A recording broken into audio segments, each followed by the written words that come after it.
సంక్రాంతికి నారీ నారీ నడుమ మురారితో చెప్పి మరీ హిట్ కొట్టా. ఇప్పుడు బైకర్తో బంపర్ బ్లాక్ బస్టర్ కొట్టబోతున్నామంటూ మూవీ ట్రైలర్ లాంచ్ ఈవెంట్లో అంచనాలు పెంచేశారు శర్వానంద్. మరి ఇండియాస్ ఫస్ట్ మోటోక్రాస్ ఫిల్మ్గా వస్తున్న బైకర్ ట్రైలర్ ఎలా ఉంది? ఇందుకీ సినిమాపై ఆడియన్స్లో ఏ రేంజ్ ఇంపాక్ట్ క్రియేట్ అయ్యింది? ఈ రేసు వేగం గురించి కాదు, గౌరవం అంటూ బైకర్గా ఆడియన్స్ ముందుకొస్తున్నారు శర్వానంద్.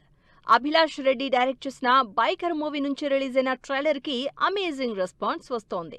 1.5 మిలియన్కి పైగా వ్యూస్తో యూట్యూబ్లో ట్రెండ్ అవుతున్న బైకర్ ట్రైలర్కి ఫిదా అయ్యారు పాన్ ఇండియా స్టార్ ప్రభాస్. ట్రైలర్ని తన ఇన్స్టా అకౌంట్లో షేర్ చేసిన ప్రభాస్, ట్రైలర్ చాలా ఎంగేజింగ్గా ఉందని, సినిమా వైబ్ బాగుందంటూ బైకర్ సినిమాపై ఆడియన్స్లో ఇంపాక్ట్ క్రియేట్ అయ్యేలా ట్వీట్ చేశారు. శర్వానంద్ బైకర్ సినిమా కేవలం మోటో క్రాసింగ్ బ్యాక్ డ్రాప్లో సాగే స్పోర్ట్స్ డ్రామా మాత్రమే కాదు, ఫాదర్ అండ్ సన్ మధ్య ఉండే ఎమోషనల్ జర్నీగా ట్రైలర్ హింట్ ఇచ్చేసింది.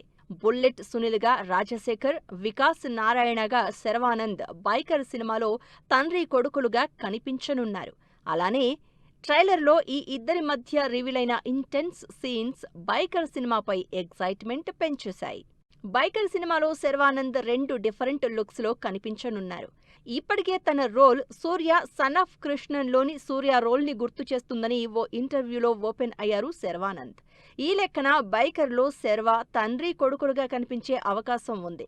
లైఫ్లో ఒక రేసర్ని కూడా తయారు చేయలేకపోయాడు అంటూ ట్రైలర్ చివరిలో రాజశేఖర్ ఓల్డ్ లుక్పై వచ్చిన డైలాగుతో ఇది స్పష్టమయ్యే ఛాన్సెస్ ఉన్నాయి. అలాగే శర్వా, మాళవికకి ఓ పిల్లాడు ఉన్న సీన్స్ కూడా రివీల్ అయ్యాయి. మరి బైకర్ దేశమంతా మాట్లాడుకునే సినిమా అంటున్న శర్వా ఏ రేంజ్ సక్సెస్ అందుకుంటారో వెయిట్ అండ్ సీ.